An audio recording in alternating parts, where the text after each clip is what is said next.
Selamat datang kembali di Belajar Art bersama Coach Ivan. Pertemuan ke-8.1. Kali ini kita bahas tentang aplikasi dari vektor. Masih ingatkan apa vektor? Koleksi terurut dari objek-objek atomik yang setipe. Ya. Jadi secara alami vektor ini ya, bisa dimanfaatkan untuk merepresentasikan barisan atau sekuen yang kita pelajari di sekolah, kuliah, atau yang kita observasi sehari-hari. Ya, barisan bilangan contohnya. Kemudian kalau di biologi sekuen DNA. Kemudian kalau sehari-hari ya cuaca, hari ini cerah, besok hujan dan seterusnya. Ya, itu sekuen juga. Ya, sekuen pengamatan. Oke, detailnya saya bahas ke monitor.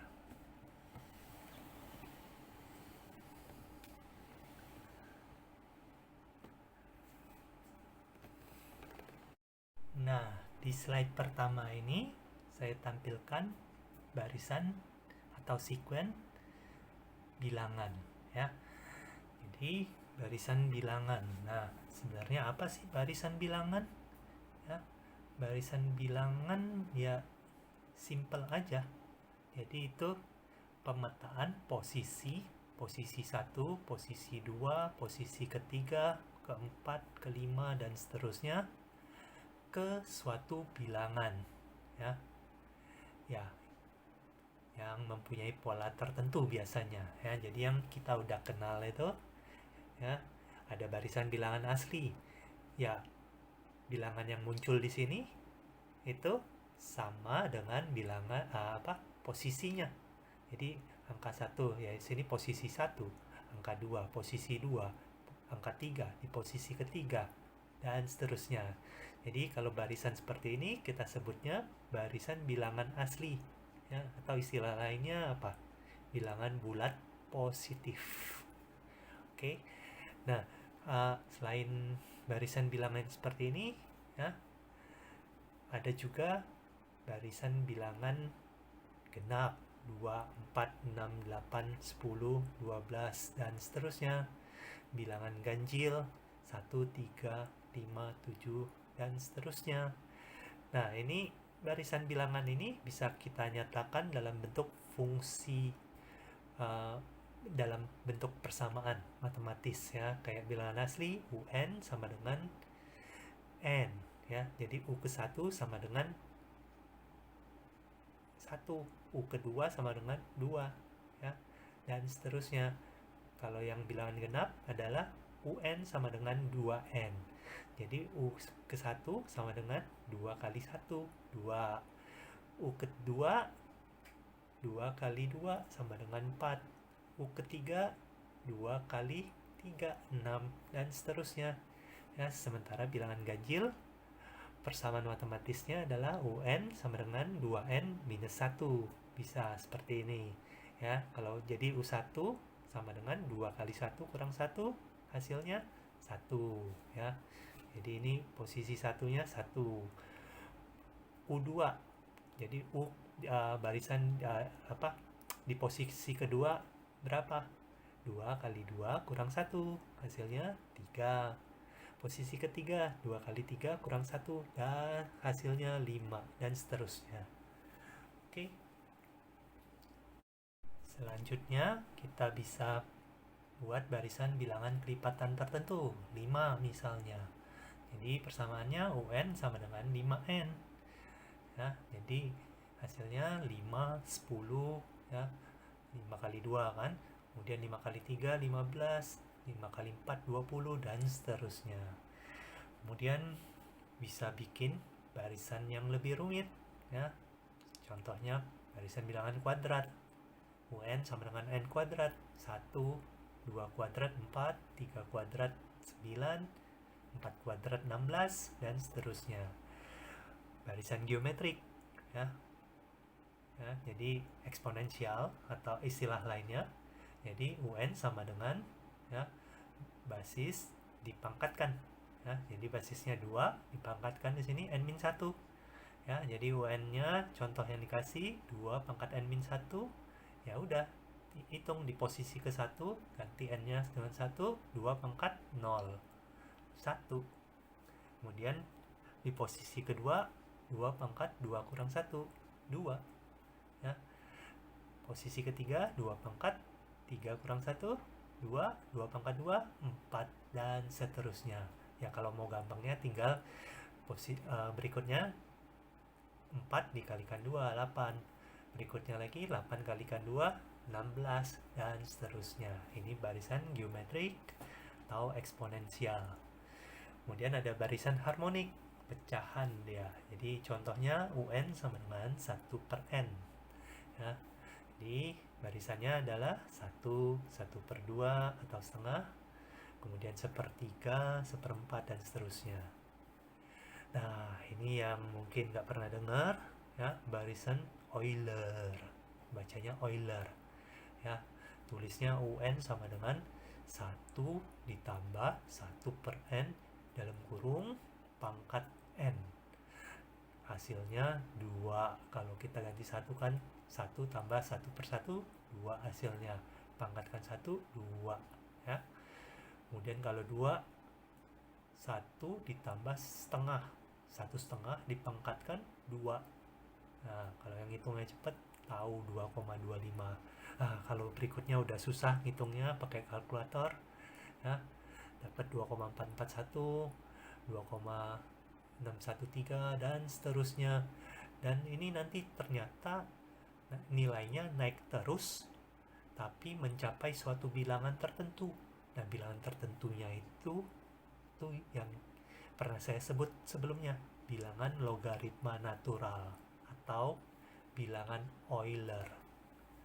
Ya, itu jadi kalau yang udah belajar limit, jadi limit dari barisan ini adalah bilangan Euler, E simbolnya. Ya, jadi itu salah satu bilangan penting selain pi. Oke. Ya, bilangan pi yang dipelajari ya untuk lingkaran atau sin, cos, tangen, kotangen, dan sebagainya. Oke, kemudian yang lebih rumit adalah barisan Fibonacci. Nah, ini kalau yang di atas ini tadi semuanya dinyatakan kita sebutnya bentuk eksplisit, ya, fungsi eksplisit. Tapi kalau di sini bentuknya adalah fungsi rekursif.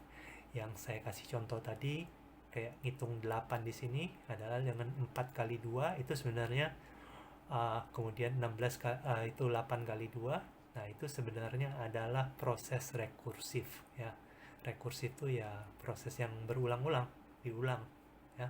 Jadi untuk menemukan suku berikutnya dengan menggunakan suku sebelumnya, ya, atau 2 suku sebelumnya, bisa juga 3 suku sebelumnya, dan seterusnya, ya.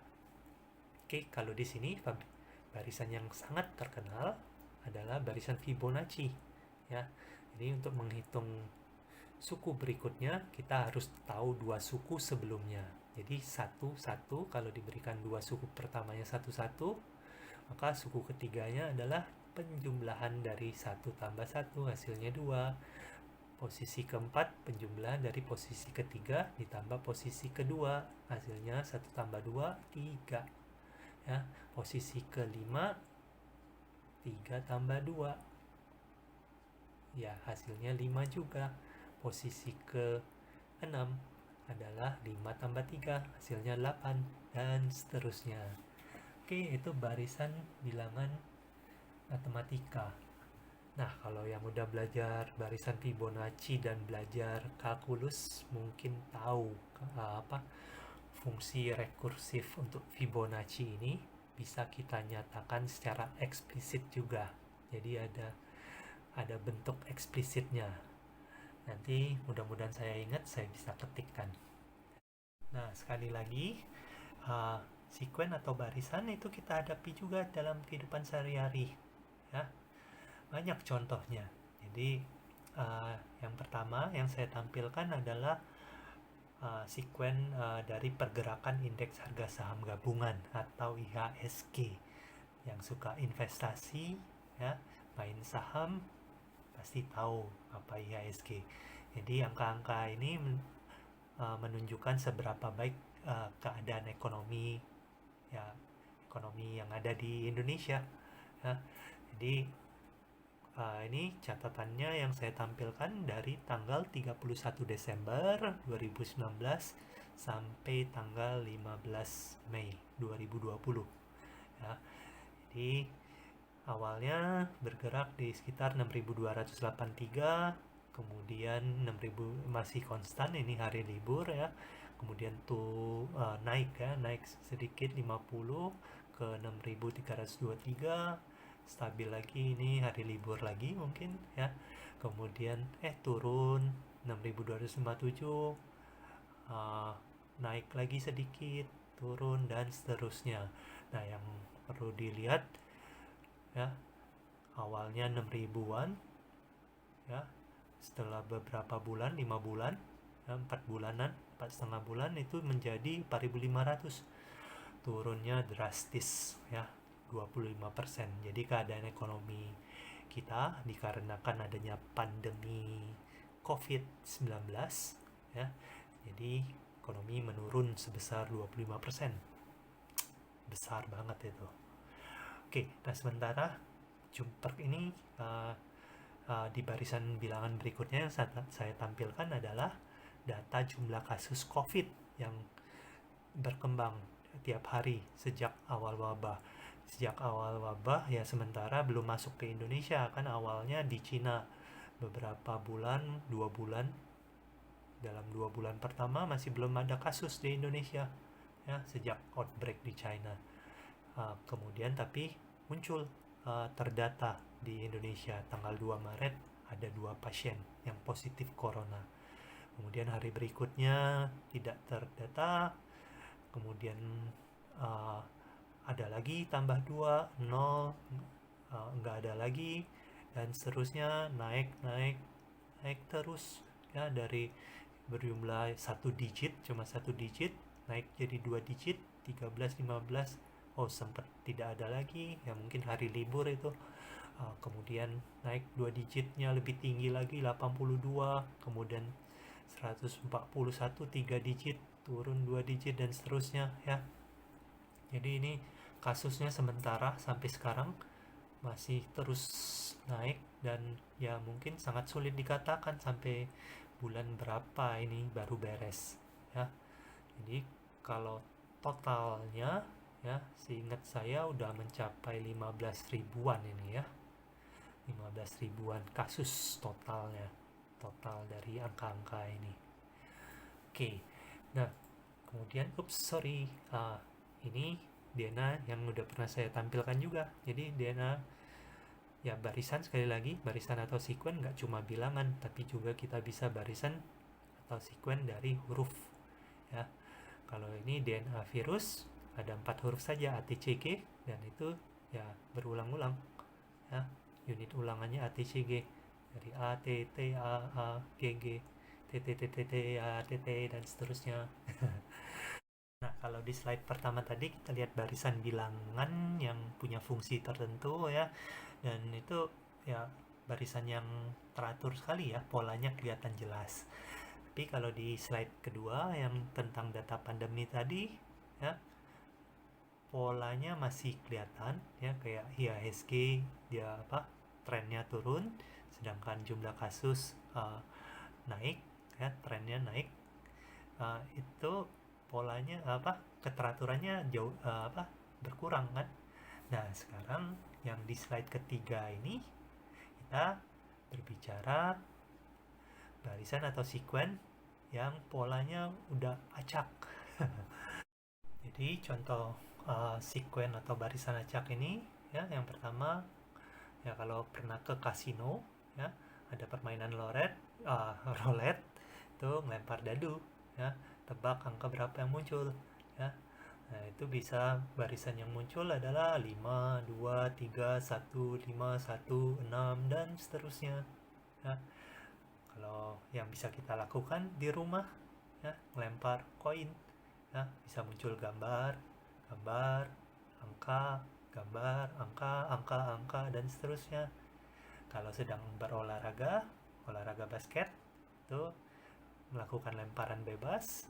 Itu kita bisa pertama sukses lempar masukin ke jaringnya, oh kemudian sukses lagi, sukses, gagal yang keempat, kemudian sukses sukses sukses terus. Wah, ini udah jago main basketnya.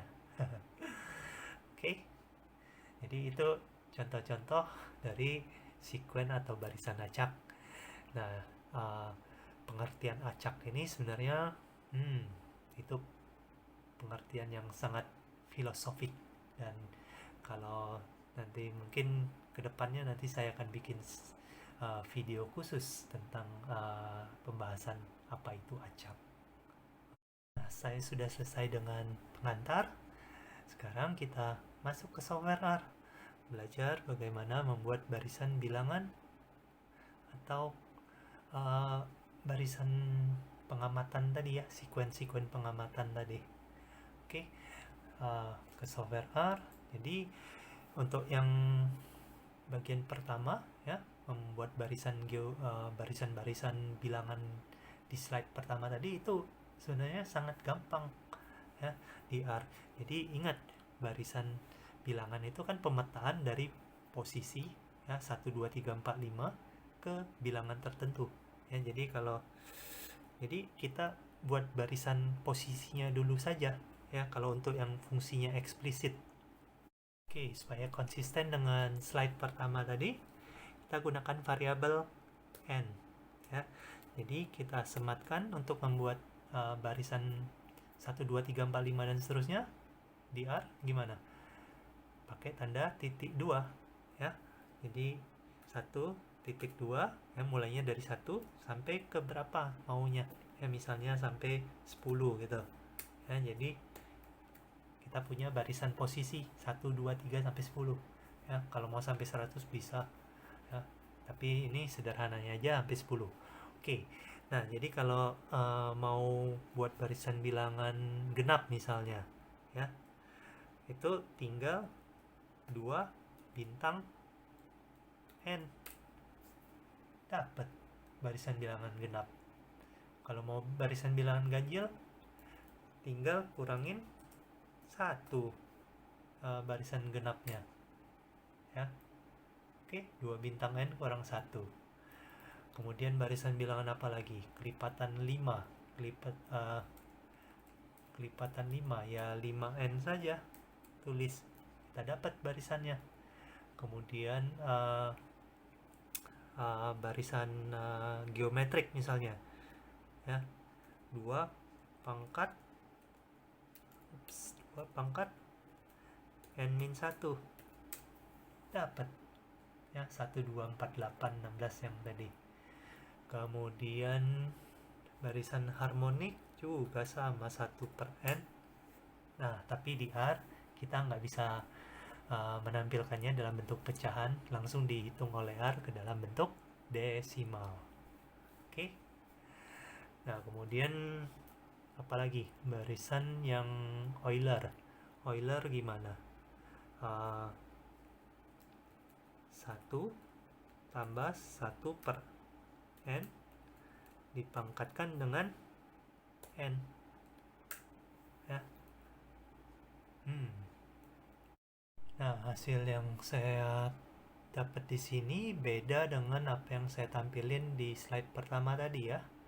Jadi kalau masih ingat, posisi ke-7 tadi udah 2,718. Jadi kalau lihat formulanya kayaknya nggak mungkin salah. Jadi yang salah di slide-nya tadi.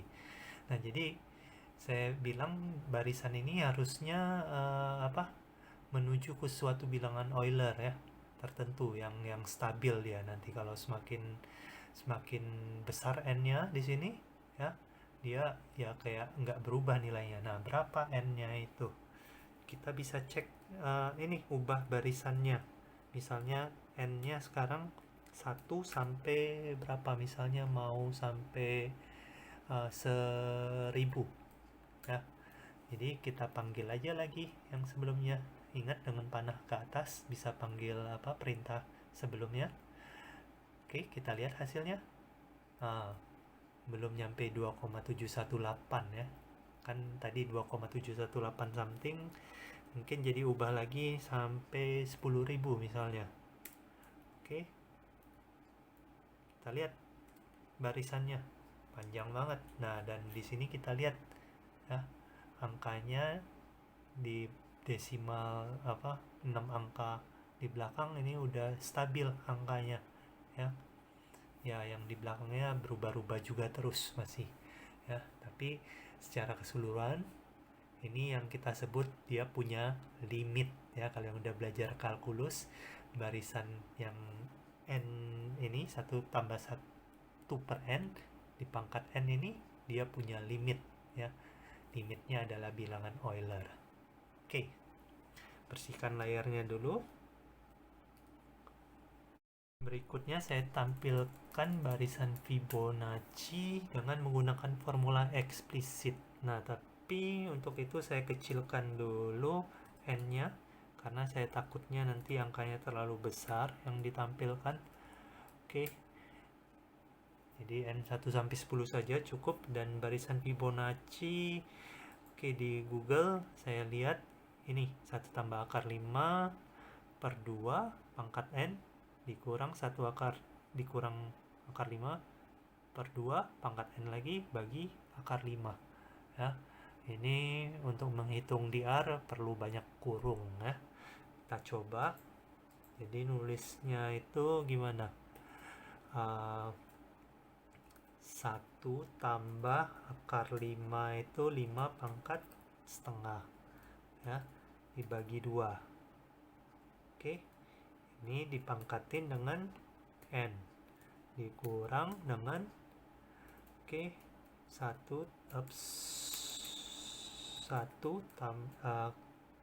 kurang 5 pangkat setengah dipangkat bagi 2 pangkat n, kemudian ditutup kurung lagi. Oke, dibagi dengan akar 5 pangkat setengah ya. Kita lihat, hore, dapat barisan Fibonacci dengan menggunakan formula eksplisit.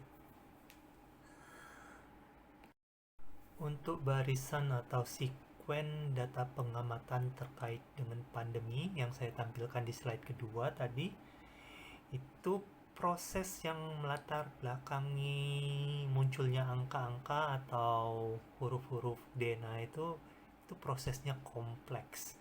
Jadi nggak bisa saya bahas di sini ya, di skip. Jadi tapi yang di slide ketiga itu lebih gampang ya, kayak ngelempar dadu, koin, dan ngelempar bola basket tadi itu bisa kita istilahnya kita simulasikan di R. Cara mensimulasikannya dengan menggunakan fungsi sampel.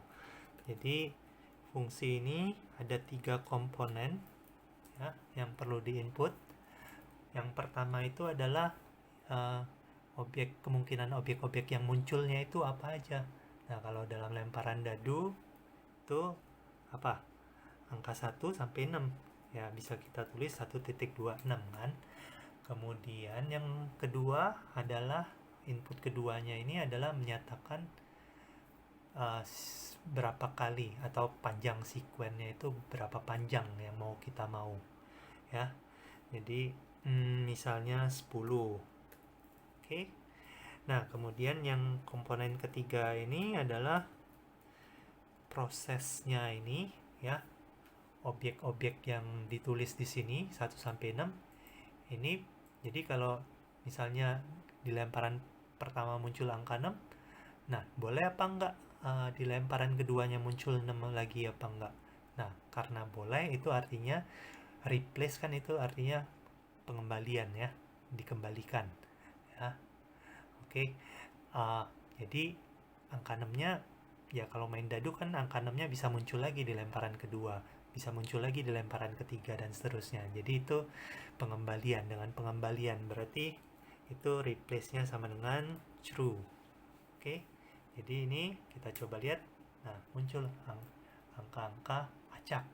Kalau kita running kembali, ulang perintahnya, dijalankan ulang, muncul urutan yang berbeda ya. Oke. Loh, kok munculnya angka 4 terus sih? Bisa nggak angka 4? Oh, ternyata bisa. Ya, tuh 5. Oke, ini jadi menampilkan proses acak jadi. Kalau untuk gambar apa yang koin, lemparan koin, jadi isinya di sini aja yang kita ubah ya. Kita ubah ke vektor yang isinya gambar dengan angka ya. Oke, dan di koinnya ini lempar 10 kali ya, muncul ini gambar angka, angka dan seterusnya. Kita bisa jalankan ulang di R dan urutannya bisa berbeda ya. Oke. Oke, kalau yang lemparan bola basket ya, itu sukses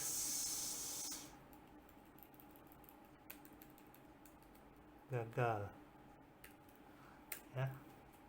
Nah, tapi di fungsi sampel ini ya, setiap objek yang ada dalam vektor yang kita nyatakan di sini, ini peluang terjadinya itu sama besar ya. Peluang sukses, lemparnya sukses dengan peluang gagal itu sama besar ya.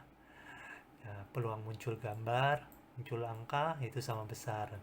Dan di sini juga peluang muncul angka 1, 2, angka 3 sampai angka 6 di mata dadu itu masing-masing punya peluang yang sama besar, yaitu 1/6 ya. Kalau di sini gambar angka koin itu setengah-setengah ya. Sukses gagal setengah-setengah. Nah, gimana kalau ininya peluang suksesnya ternyata harusnya lebih besar, misalnya 80%, gagalnya 20%. Gimana ini simulasinya? Nah, itu butuh pengetahuan teori peluang yang lebih baik dan fungsi lain di R ya. Itu lain kali jadinya untuk pembahasannya. Oke, hal lain yang mungkin perlu di highlight mungkin ya, gimana kalau saya ubah replace-nya sama dengan false ya. Jadi kalau ini false ada error ya. Jadi kalau replace sama dengan false, jadi artinya percobaannya dilakukan tanpa pengembalian. Jadi maksimal ya, cuma 2 kali muncul ininya apa yang ditampilin. Jadi di sini 10-nya maksimal sebanyak objek di dalam vektornya. Jadi dalam hal ini ada 2 saja. Jadi baru bisa berhasil ya dijalankan perintahnya di R. Ya, kalau saya coba run lagi masih sama. Nah, ini beda kan ya. Oke, kalau yang dadu tadi bisa saya coba juga. Ini false. Nah, kalau false itu sebenarnya jadi saya nggak perlu tulis ya. Dia defaultnya replace itu nilainya false. Jadi dia error. Jadi maksimal sekali lagi 6 maksimalnya ya. Jadi ini muncul 6, beda-beda urutannya ya. Angkanya urutannya bisa saya ubah di sini, panjang vektornya misalnya 4 di sini. Oke, hasilnya 2, 3, 5, 6. Saya running ulang, beda lagi hasilnya, beda lagi. Oke, jadi itu cara melakukan simulasi sekuen pengamatan acak di R. Oke, demikian bahasan kita tentang barisan atau sekuen dengan menggunakan R. Dan semoga semakin enjoy belajar R-nya. Terima kasih.